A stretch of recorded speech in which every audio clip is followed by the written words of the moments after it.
എന്നെ വെച്ച് പടം ചെല്ലാക്കാർക്ക് ചോദിക്കുന്നത്. എനിക്ക് എന്നെ വെച്ച് ഡയറക്റ്റ് ചെയ്യുന്നത്, എന്നെ വെച്ച് കഥ ഉണ്ടാക്കുന്ന റൈറ്റേഴ്സിന്റെ അപ്രോപ്രിയേറ്റ് ഉണ്ട്.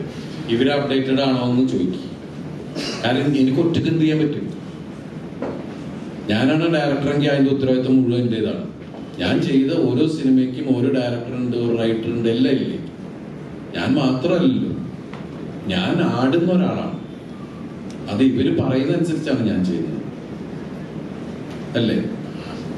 അപ്പൊ നമ്മൾ ചില സംശയങ്ങൾ ചോദിക്കുമ്പോൾ അത് ഇതാണ്, ഇപ്പോഴത്തെ ഇങ്ങനെയാണ്, ഓക്കെ. ഞാൻ ഓരോ സിനിമയ്ക്കും എന്റെ ആർഗ്യുമെന്റ്സുകൾ, എന്റെ ചോദ്യങ്ങൾ കഴിഞ്ഞാൽ പിന്നെ ഞാൻ അവരുടെ കൂടെ യാത്ര ചോദിച്ചോക്കെ ഇവരോട്. ഞാൻ പിടിച്ചുകൊണ്ട് ഇവരെ കൊണ്ട് പോകുന്നതാണോ, ഞാൻ ഇവരുടെ കൂടെ പോകുന്നതാണോ എന്ന് ഇവര് എന്തെങ്കിലും പറയട്ടെ. അത് ഏത് സിനിമയ്ക്ക് അങ്ങനെ തന്നെയാണ്.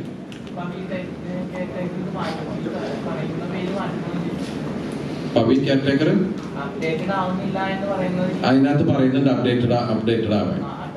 അത് ഈ കഥാപാത്രത്തിന്റെ കാര്യത്തിന് വേണ്ടിയിട്ടാണ്. ഈ കഥാപാത്രത്തെ ഇവര് മോൾഡ് ചെയ്തിരിക്കുന്ന അങ്ങനെയാണ്. 18 വർഷം ഗൾഫിലൊക്കെ ആയിട്ട് അയാളുടെ ജീവിത രീതികളിൽ അയാൾ ഒരു പഴയ സ്വഭാവവും ചിന്തകളൊക്കെ ഉള്ള ഒരാള്. ഇപ്പോഴത്തെ കാലത്തിനനുസരിച്ച് അയാൾ മാറിയിട്ടില്ല. അയാളുടെ മാറ്റങ്ങൾ ഉണ്ടാവുന്നത് അയാളൊരു പ്രണയത്തിൽപ്പെട്ടപ്പോഴാണ് എന്നുള്ളതാണ്. പേഴ്സണലി ഞാൻ അപ്ഡേറ്റഡ് ആണെന്ന് വെച്ചാൽ ഞാൻ ഒരു അഹങ്കാരം പറഞ്ഞു, ഞാൻ എന്താന്ന് എനിക്ക് എൻ്റെ ഒരു പിടിയിലുണ്ട്.